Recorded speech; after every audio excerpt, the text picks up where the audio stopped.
welcome to the Parent Matters podcast, where we help you navigate the ever-changing landscape of parenting and equip you with tools to confidently parent your children. I'm Susan Stutzman, and today we're talking about how child mental health therapy can help children with ADHD. And to help me do that, I want to welcome Dr. Lauren Smith, a child therapist in the area at Agave Studio for Psychotherapy and Spiritual Direction. Welcome to the show. It's so good to be here. Seriously, I'm so honored to be a guest. Well, thank you. And I'd love if you could just share a little bit about yourself so that our listeners can get to know you before we start. Tell us a little bit about who you are and what brought you to become a therapist that works a lot with kids with ADHD, and tell us a little bit about your practice. Yeah, absolutely. So actually, before I entered the mental health field, I was a special education teacher for 3 years. I completely fell into it in an under-resourced community in rural North Carolina.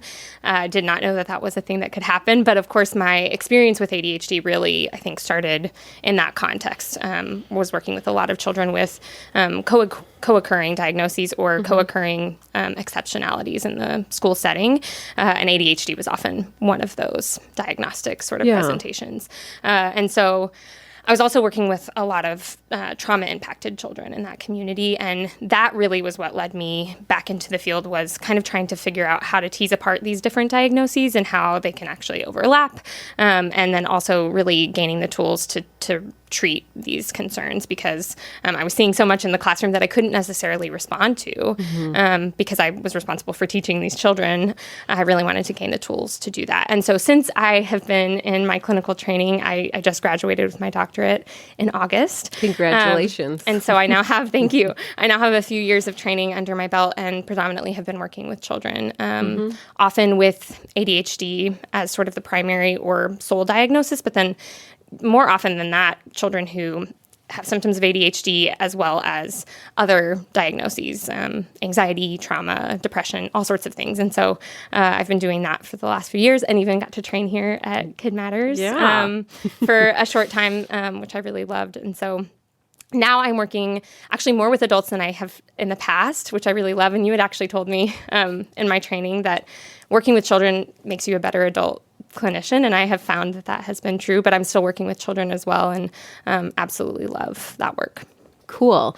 So I know you mentioned a number of things as you were introducing yourself, but one of the things that I just want to highlight is you got your doctorate, and your doctorate is in clinical psychology. Yes. And so the type of work that you do is primarily mental health therapy, as well as neurological or neuropsych testing.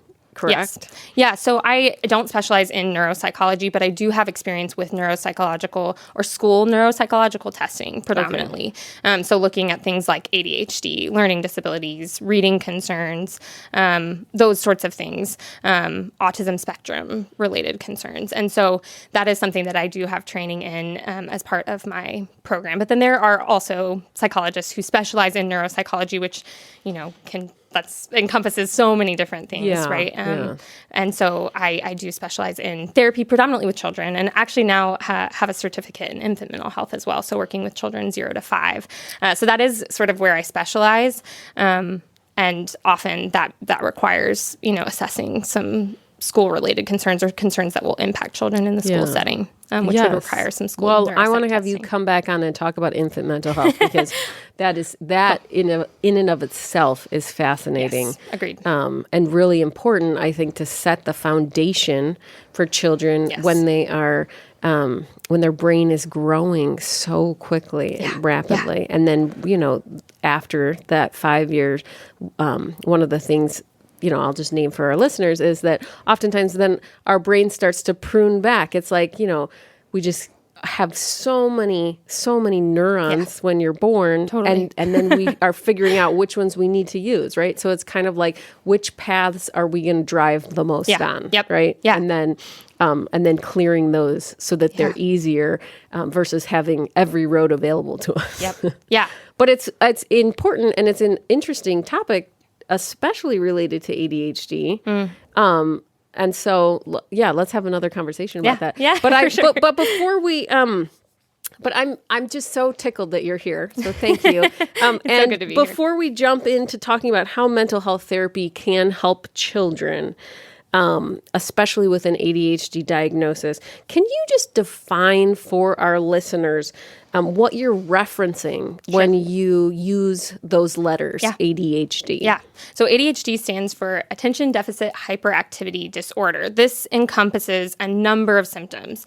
There's actually 3 types of ADHD. So we have inattentive type, which predominantly presents as things like struggling with attention and concentration, whereas hyperactivity or impulsive type is more that, like, of course, hyperactive, obviously, presentation where kids might behave impulsively. They might be moving quite a bit. They might interrupt people sort of unknowingly, right? Those kinds of things. And then there's a combined type. So kids who present with both sort of symptoms of both of these things. And so it really encompasses a lot of different, challenges with executive functioning. So executive functioning, this is, how our brains do things like planning, organizing our environment, sustaining attention, shifting from one task to another. And we all have areas where we struggle a bit more with executive functioning. We all have areas where we thrive a bit more.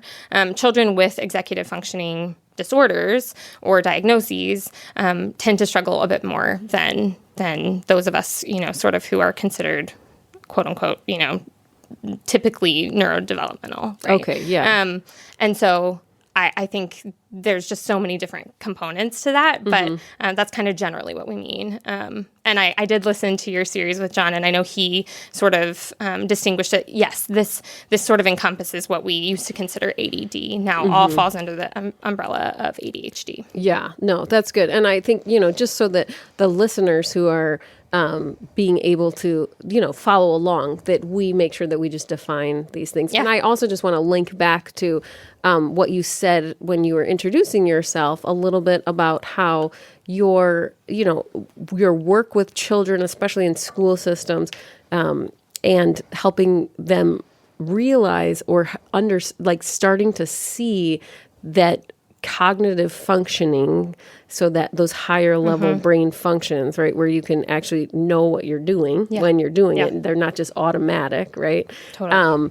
Are impacted by the lower brain functions, which ties back to infant mental health and the way that we begin to have just even internal working models of how we do things, right? Like, how do you know in the morning that you get up and you go to the bathroom and you brush your teeth, right? Like, if you don't do that, it's not necessarily bad, but some people have a working model of this is, my set schedule, and that is informed by all these different things that you learn when you're an infant. Yes, absolutely. In the context of whatever attachment relationships you have, right? Right. And I think often we think about behavioral, quote unquote, diagnoses as solely behavioral. And the reality is none of these diagnoses are uninfluenced or exist in a vacuum from our relational context. And so that's really important in the structure, as you've talked about in past podcasts, that caregivers can put in place, whatever that might look like, actually help facilitate these things in children. And no child is born with all of their executive functioning developed, right? Our brains develop from the bottom up, and our frontal lobes are responsible for a lot of this executive functioning. And so really there's a lot of things that we can do in that early period to help facilitate these things in children and mitigate any impact of some neurodevelopmental concerns that might be present. But we also, there's a lot we can do after that 0 to 5 period too. Said that, right? So if your child's not 0 to 5, do not worry. Don't panic. Don't panic. Guess what? Our brain has neuroplasticity, and that's kind of like, it means that it can be moldable, which is amazing. Yeah. And so, yes, there are more prime times in life where you can affect certain functionings for good or for, I don't want to say bad, but like being ripe for opportunity or need for change. However, we always have the capacity, no matter what age, to also begin to change things. Yeah. Cool. Okay, well, let's jump in. Can you just give our listeners, since you are a clinical psychologist and you know the testing world. Yeah. Can you just explain so that parents can kind of understand how do you diagnose ADHD? Because it's a thrown around term. Yeah. And sometimes parents are like, oh, my kid has, attention issues, or I wonder if they have ADHD, but how is it actually diagnosed? Yeah. Absolutely. One thing I do want to say, and I don't want to correct you, Susan, but I can't call myself a clinical psychologist until I'm licensed, and I'm working towards licensure right now. No, please don't apologize. I just ethically want to make sure that I have put that note out there in the world. But she will be taking her EPPP in a few months. I will. Okay, and hopefully passing. And so I hope have to no be doubts. able to, in the state of Illinois, call myself a clinical psychologist very soon. Okay, what should I call you then? You can call me a doctor of clinical psychology. A doctor of clinical psychology. Okay, I'll folks, claim you heard that. it here.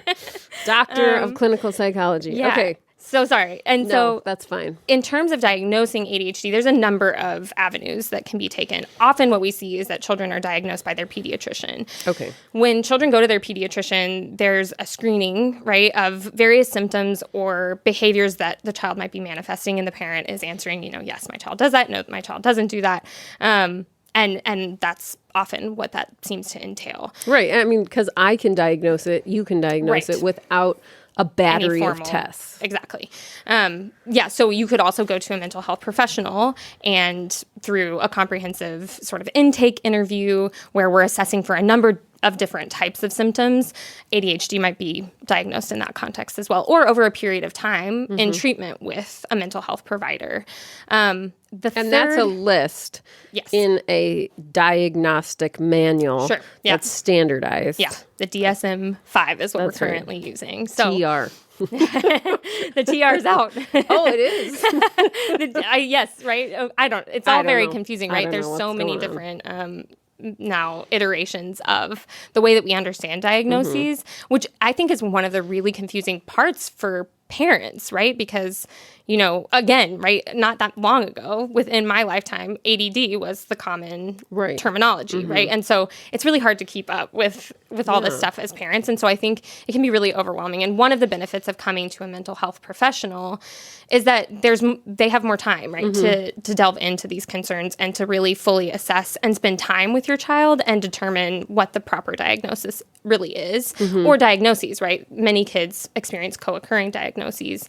And so that can happen over time in treatment. It can happen in the course of, sometimes it's very clear and very, sort of more straightforward to diagnose ADHD.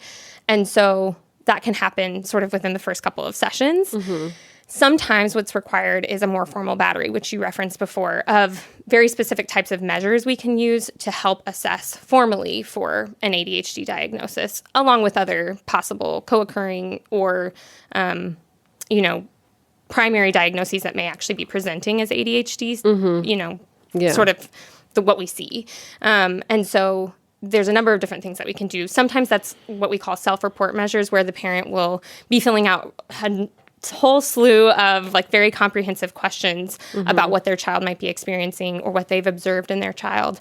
But then there's also direct measures where we can assess for attention and concentration concerns, impulsivity, those kinds of things very directly. And we also always want to be asking, about other environments that the child is in. So if they're in school, we want a report from teachers so that we're sure that these are symptoms that aren't just occurring in one environment, because often that means there's something else at play here. And it may not actually be ADHD, but something else that's going on that's manifesting in a very similar way. So those are kind of the three, I guess, primary ways that we see children being diagnosed. And I'm really passionate about, I think that all of these have their valid places and are very important. And not everyone has access to, unfortunately, mental health care. And it can be hard to endeavor into the long journey of getting a proper diagnosis for your child. But I'm really passionate about it because there are so many things that can present in similar ways, right? Trauma, often, especially multiple traumas at a young age can present in behavioral dysregulation that really looks a lot like ADHD. And if we're treating ADHD, but not necessarily the trauma, which is the underlying cause of these symptoms or is exacerbating those symptoms, that can really be detrimental to the child. Or anxiety, right, can sometimes present in similar ways where we can be fidgety, we can struggle with concentration, we might even act impulsively because we're sort of on edge. And so I think it can be really helpful to assess either over a period of time or through a formal battery so that we're making sure that we're treating all, co-occurring diagnoses or, the true diagnosis of ADHD is not actually what is truly going on. Yeah. And I think, I love what you're saying because I think it's so important to just remember that there can be many different diagnoses for similar or same presentations, right? Yep. And it depends, again, what different things you have experienced in life, the good, bad, and the ugly, right?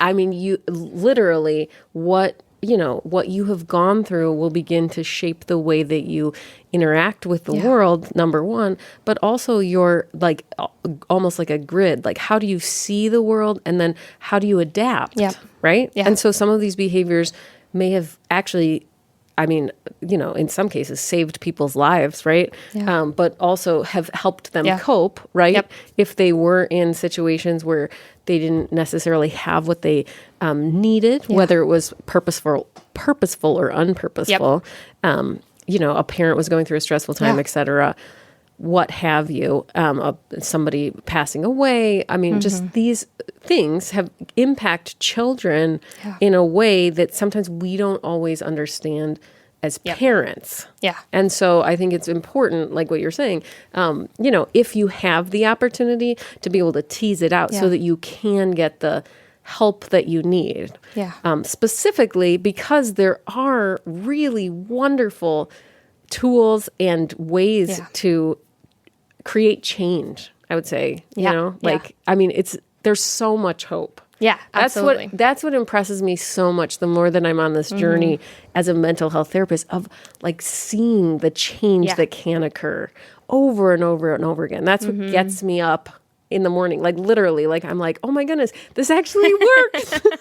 Yeah, it's amazing. It really is. And I love that you bring that up because I think it's understandable, right, that we would focus on behavior because it's what we see. And it's often what's so stressful and frustrating for parents who really want to see their children thrive and be able to support them as best as they can. And behavior can be really, really hard. Yeah. And so I think one of the most beautiful things to me about doing this work is helping facilitate a greater understanding between parent and child about what might be underlying some of these behaviors. And even for children with ADHD who truly meet criteria for that, right? There are often other co-occurring things that happen, right? Children with ADHD often struggle with anxiety and depression because they start to notice as they age that they're really struggling to sort of meet the expectations in their school environments or at home. And they're watching other children who maybe aren't struggling in the same ways. And that can be a hard hit to our self-esteem. And so there can be some anxiety and depression that kind of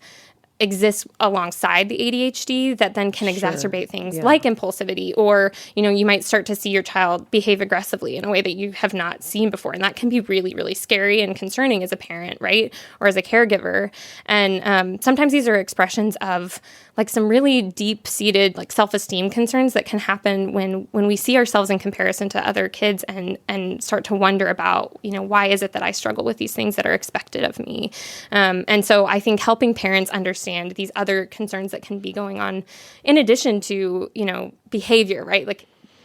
I think, I'm of the personal opinion that, behavior can be explained and there's a meaning to it, right? And children don't have the same communication capacities that we have. They're learning language and we actually teach them language for the things that they're experiencing. Right. So we tell them this is what this means. We help set that frame. Right. And so they're communicating with us all the time through their behavior. And so I think helping parents listen to that, that deep listening that we try to engage in as therapists, I think can just be so valuable to parents and caregivers. And it's hard. It's not easy work, but I think often I see parents just feel really relieved when they start to gain that awareness and learn how to communicate with their child around these things.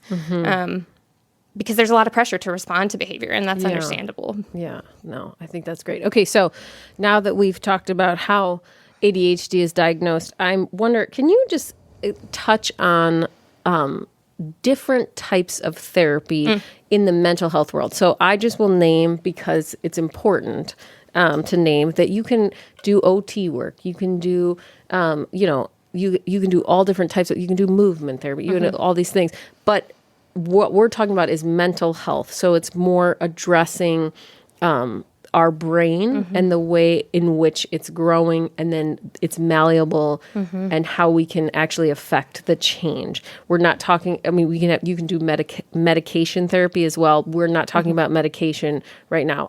These are all valid options, but we're just talking about mental health therapy. Yep. So if I was, let's just say, if I was a parent with a kid that was diagnosed with ADHD, what type of therapy would I want to look for, in your opinion, that would help them with sustained attention and different executive functioning skills? Like, I know we've talked on the podcast before, like with friendships and social skills and those types of things. Like, what would I look for and why? Yeah. I think one of the things that's really hard is that there are a number of things out there, and every child is different. Okay. And so I think, I have my own personal style and orientation to therapy, and I find it really valuable, and I think there's a lot, to support that. But I think, I also have to be really aware that no two children, even with the same diagnosis, are necessarily going to need the exact same treatment. And so often it is a trial and error kind of thing. But what is available, there's a lot of behavioral therapies, which I think are often considered to be like the gold standard, right? Because we're looking at a behavioral diagnosis. So things like even ABA, which has predominantly been used in the past for autism, can be used for ADHD as well. Parent-child interaction therapy, PCIT, which is a behavioral, they sort of integrate behavioral and attachment-based strategies to help coach parents and sort of while treating the child. So it's, the parent and child are sort of together, and the parent is almost the therapist, but the therapist is coaching the parent, right? There's also parent coaching, which is its own separate thing. I predominantly practice non-directive play therapy, which can be a bit controversial. I think in the field, everything can be controversial, I guess. But I think the value of non-directive play therapy with children with ADHD is that because they often are experiencing many underlying or co-occurring emotional sort of difficulties as a result of their diagnosis or because of co-occurring diagnoses, exploring those things fully, I think, is really important and valuable. And sometimes when we start with behavior, and this is not to criticize any one practice, as I said, I think that they all have their value and their place, and each individual child needs different things. But the value of exploring those things, we can miss a whole lot of what's going on underneath the surface that's actually exacerbating some of the behavioral concerns and making sort of the relationship between caregiver and child that much more stressful or tense. And so I think providing the space for a child to really process and explore through play has a lot of value with ADHD. And there's ways that you can set structure and ritual into non-directive play. It can be a bit more directive with children with ADHD. So like setting timers to help them know, like, our session's ending in 5 minutes and we're going to need to shift our attention from what we're doing to, exiting the playroom and exiting the therapy office and all of those kinds of things. But children organize their lives through play. And so I think with ADHD, when we're dealing with executive functioning, children learn and they communicate through play. And so it can actually be a really powerful way to process both, any underlying anxiety or depression that might be sort of co-occurring with ADHD, but also the organizational and executive functioning concerns that come along with that. We can really practice organizing our lives, first exploring, what is going on for this child emotionally that might be getting missed in all these other contexts where we just don't always have time to sit down and, as a teacher, you don't have time with every child to really get into, okay, what's going on emotionally and helping provide that emotional language to the child.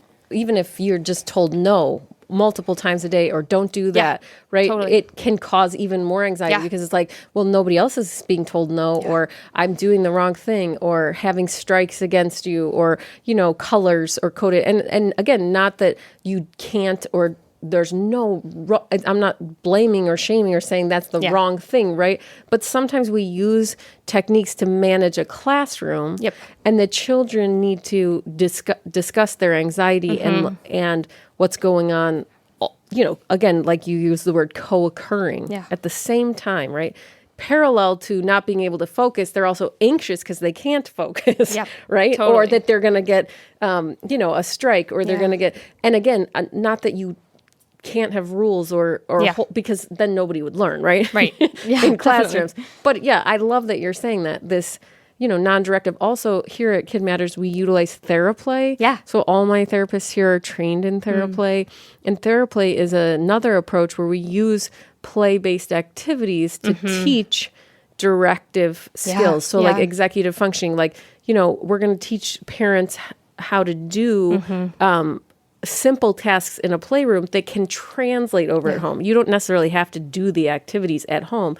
However, they translate across the board in being able to structure things. So sometimes, as simple as like having a beginning, a middle, and an end, but not telling your child all three, but they knowing that there will be those, right, can be built, again, in infant mental health or through your schema, or rebuilt or changed as you go along, right? So there's always the opportunity for change. But in being able to help children and parents to be able to navigate understanding of what's going to happen next and trusting the parent and listening, right? But sometimes it's important to actually have those in a non-threatening environment first. And so that can be in non-directive play therapy or a Theraplay, or, there's multiple child cognitive behavioral play therapy, right?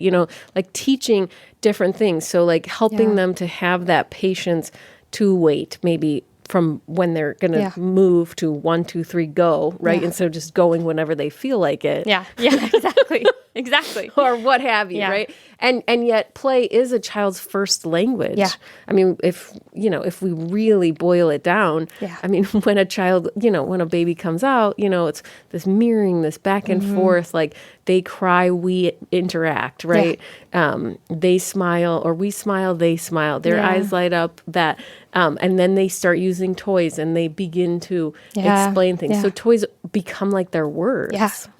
Yeah, I love that metaphor. I think it's so true. And I love what you just brought up, that interpersonal neurobiological thing that's happening between a caregiver and child, and between really all of us, what we're learning. And I'm not trained as a neuropsychologist, but I think I'm very interested in interpersonal neurobiology, especially because of my interest in infant mental health. There's more and more research coming out about how our brains actually communicate and our nervous systems communicate with each other. And one of the things that you really exposed me to was synergetic play therapy, which really is very like sort of somatic, like together, at least the way I understand it.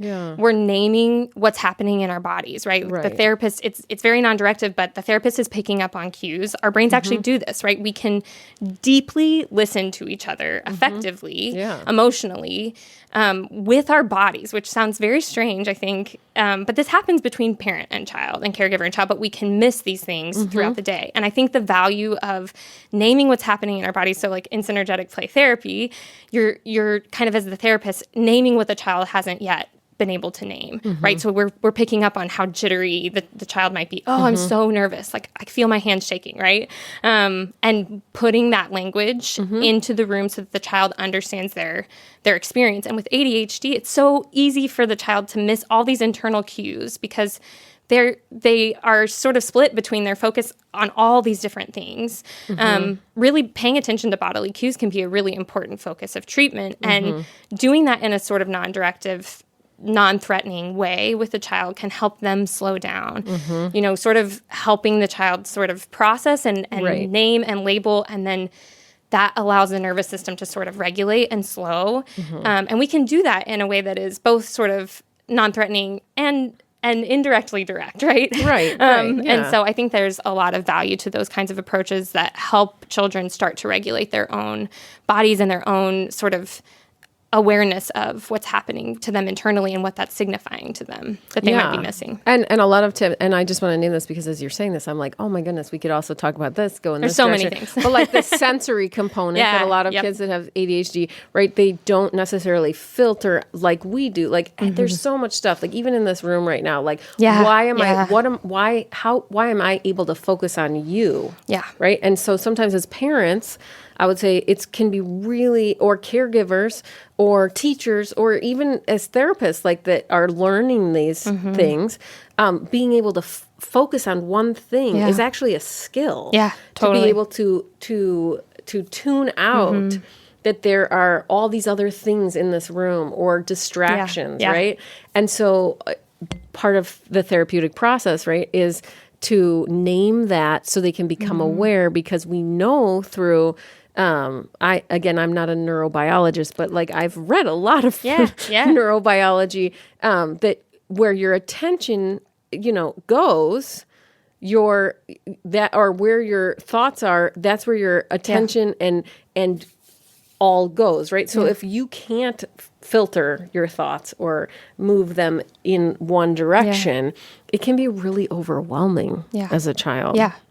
Yeah, super overwhelming. And I think if we really think about ourselves honestly, right? Like especially when we're stressed or we're sort of experiencing any number of stressors, or we're sick or what have you, we sort of our growth areas in terms of executive functioning, if you will, like start to sort of decline, right? And we have these times in our own lives. It's like survival mode, right? Yeah. It's like, yeah, absolutely. And like these things kind of just go offline, right? Or if we're really upset, we're not necessarily going to have access to the same executive functioning capacities that we would under different circumstances. But even on a day-to-day basis, like you're sitting in a 3-hour work meeting, there are going to be multiple points where your mind starts to wander, or your attention. Is normal, right? It's totally normal. And so I think if we can increase our empathy by sort of being honest with ourselves about our own limitations, because we're just human and this is the reality that we live in, it helps us better sort of empathize with children who, on a day-to-day basis might struggle with that to a greater extent and might be even that much more overwhelmed. But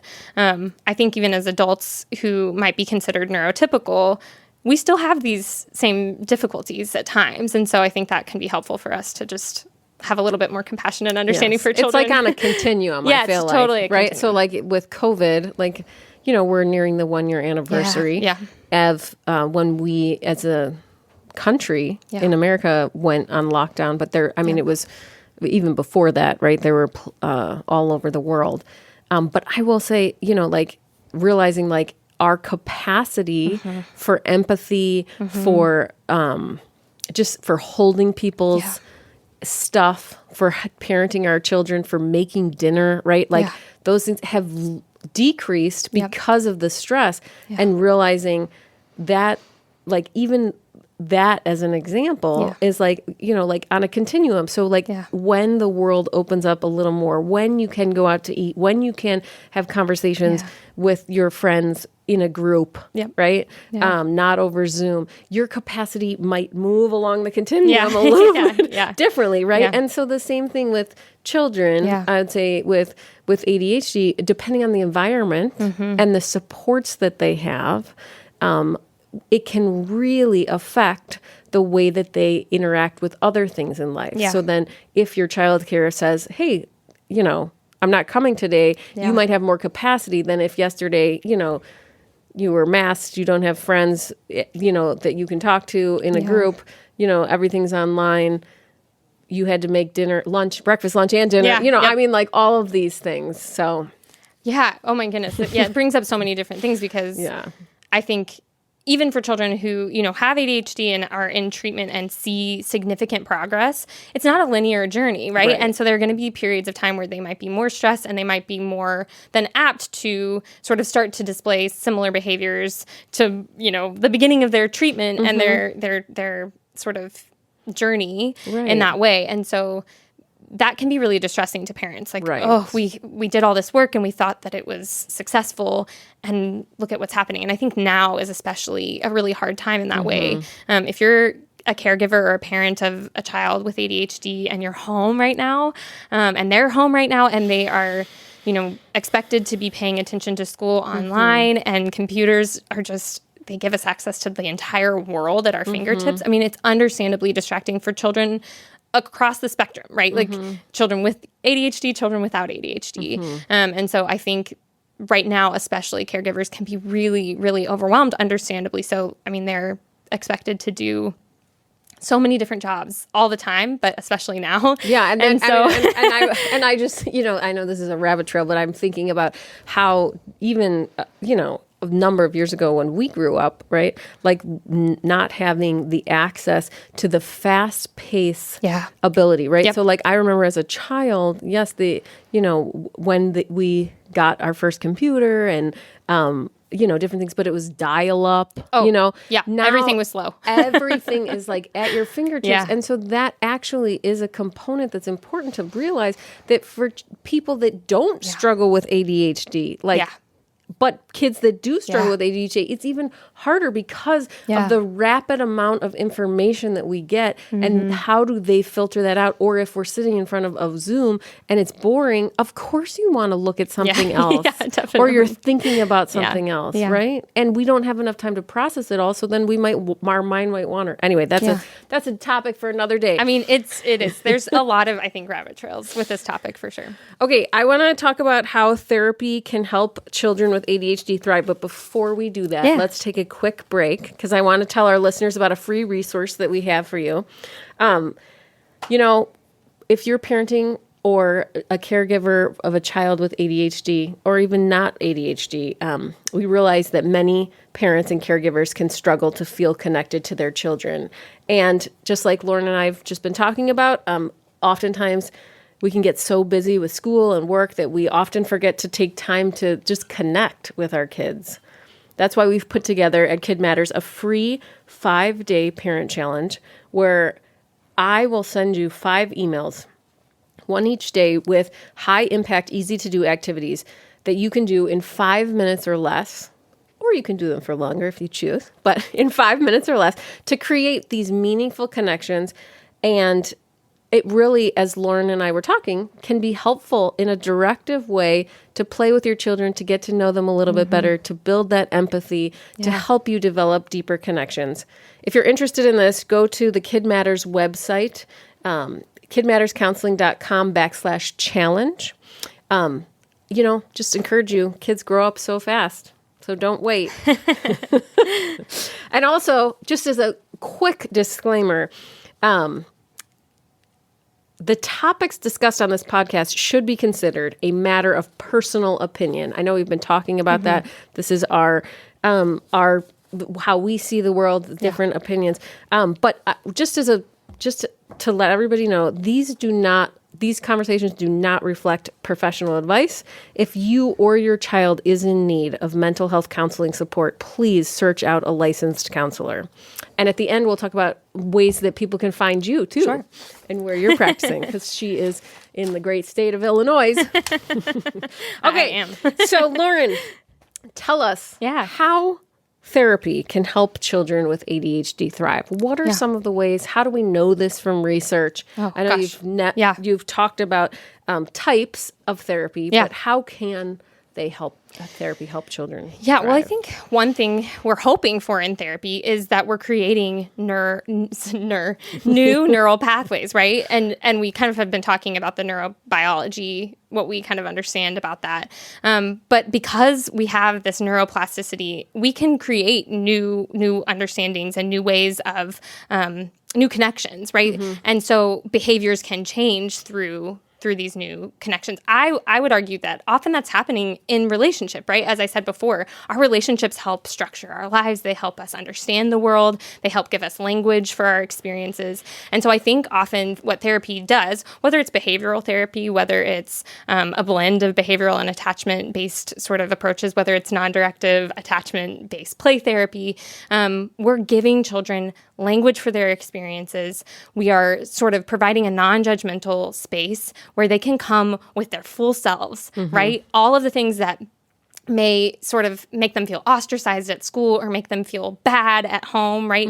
Everybody's doing the best that they can, generally speaking, right? But children often feel this way when they have ADHD. And so coming into a space and knowing, like, I get to be my full self here, and we're going to process and explore whatever needs to be processed and explored, and whether that's behavior and directly targeting, sort of helping support minimizing some behavioral dysregulation that we might see, or whether that's exploring the emotional impact of displaying these behavioral sort of dysregulations in school, or wherever the case may be, it allows that space that often children just by nature of schedules and all of these things just don't necessarily have. And that relational context actually helps develop these new neural connections that create new behaviors, create new habits. And again, as I said, right, we're not saying that okay, this isn't a cure, right? Like, we're not curing.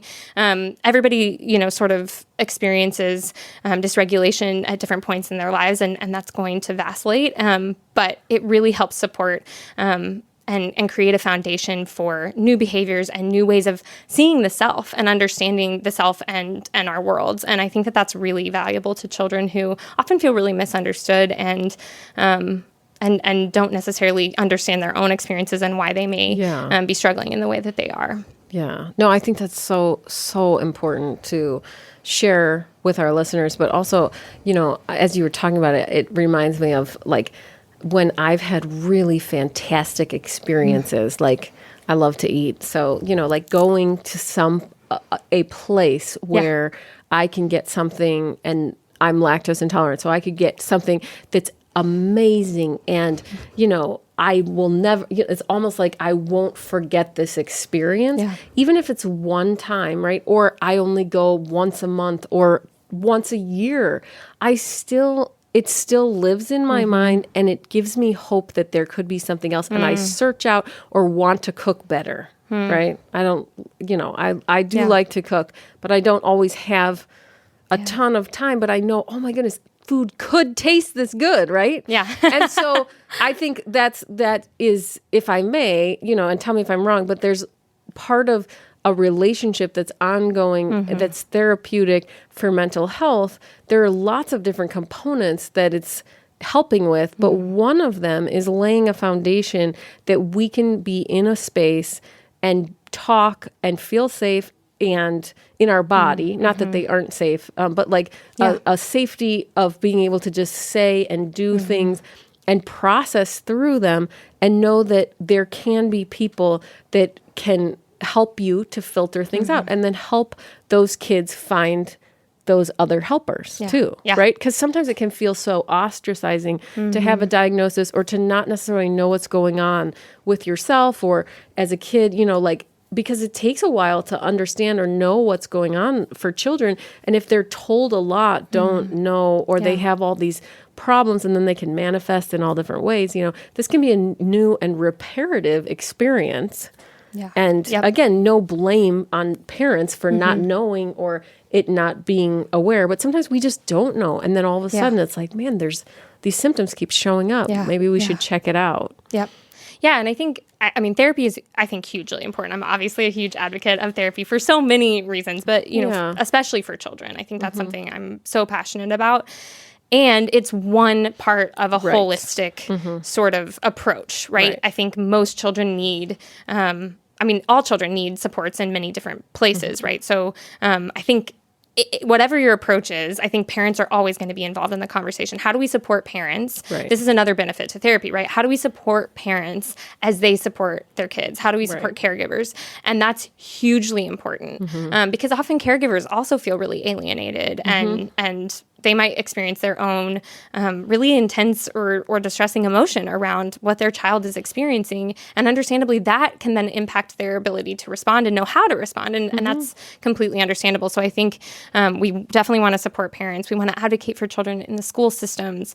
They may need other things like OT, especially kids with these sensory concerns, right? Like we want to help support sensory development and all of these things. And that doesn't just happen in a vacuum with one practitioner. That is an interdisciplinary, multi-person sort of collaborative thing that needs to happen. And so therapy is hugely important. And I don't think it's ever one part of the picture, right? Right. And working, and I'll just name too, like the interdisciplinary, also having finding a therapist that can not only work with the parents, but also work with the OT. So if there's incorporation of different things, that there's not conflict. Again, working with the pediatrician, working with just to make sure the developmental milestones are being hit, and is there anything else that should be concerned? If there is a psychologist that's working with them, or a psychiatrist, if medication is needed or determined to be a healthy route for a child, and but making sure that the team is talking so that the child can get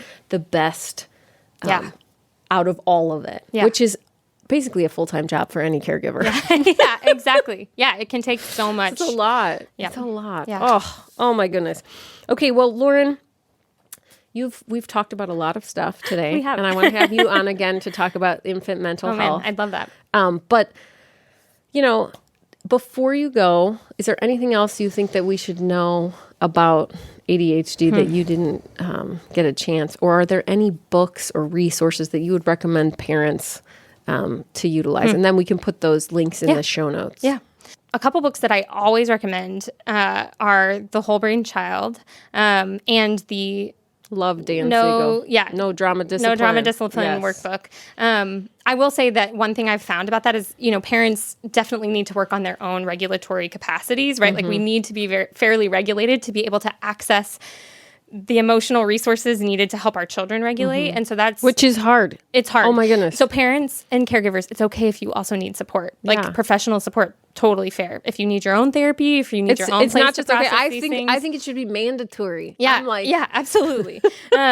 And I think that that's a really beautiful thing when I see caregivers like start to invest in their own places where they might need some healing or support. But those are two resources that I find really helpful in helping sort of think about behavior and how children sort of, when they have access to, the sort of thinking. Resourced adults. Well, that and thinking to be able to actually take in consequences or learn, about whatever it is, the discipline that we sort of have to do when we work with children, or care for children. And so I find those to be helpful in a lot I ways. Okay, so Whole Brain Child and No Drama Discipline by Dan Siegel and Tina Payne. Bryson. Yep. Yes. Okay. I always mess that up. Their newest book, as of this date, I think, is The Yes Brain Child. Have you read it? No. Okay. It's all about it's a fascinating read. Okay. I do like, though. I think that I always, like you, I always think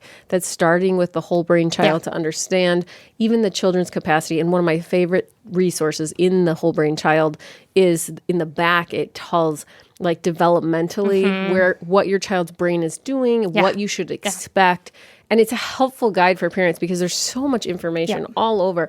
But this man is not only a medical doctor, but he's also a psychiatrist. Psychiatrist or psychologist. Anyway, mental health professional. He's something. He's an MD and a mental health professional. And he went to Harvard. And I mean, his research is so intricate and spot on, but it's written at such a helpful level so that accessible. Anyone can understand it, but it also gives you hope. Yeah. I remember, man, when that book came out, it was like a game changer in our field. Yeah, I actually think I read your copy. I think you lent it to me. And I think that's such a helpful component of this because often what we're expecting of children is actually not developmentally appropriate. Right, so I think helping parents understand where their child is in their development and what they're actually capable of at that time is hugely important. So it can be a real relief to parents to know, oh, actually, my child they aren't there yet, right? Like the thing that I thought that they should be doing, they're just not there in their development, and that's okay. So sometimes we're pathologizing, or we're looking at something as a symptom when actually it's not quite where the child is yet in their development. So yeah, I love those as a resource. Awesome. And if people want to find you and have you be their therapist, where can they find you, Lauren? You can email me at lauren@agavechicago.com. Agave, like the succulent. And That's you can tequila's find made out of? Yeah, it is what tequila's made out of. Yes. And you can find me. Why am I blanking on the name or the website? I think Agave's website is agavestudio.com, I want to say. But I don't often visit our website, so I should have looked that up beforehand. But you can find me there. And you can also find me on Psychology Today. But Lauren Smith is going to be a little bit difficult to track down. Unfortunately, my name's not super identifiable. Well, but you are as a person. Thank you. Thank you so much for joining us, this was so fun. Lauren. This so was great. a blast. And to our listeners and watchers, yes, that's fun. Thank you so much for listening. If you found this conversation useful, please subscribe to the podcast and join me next time for the Parent Matters podcast. And remember, don't parent alone.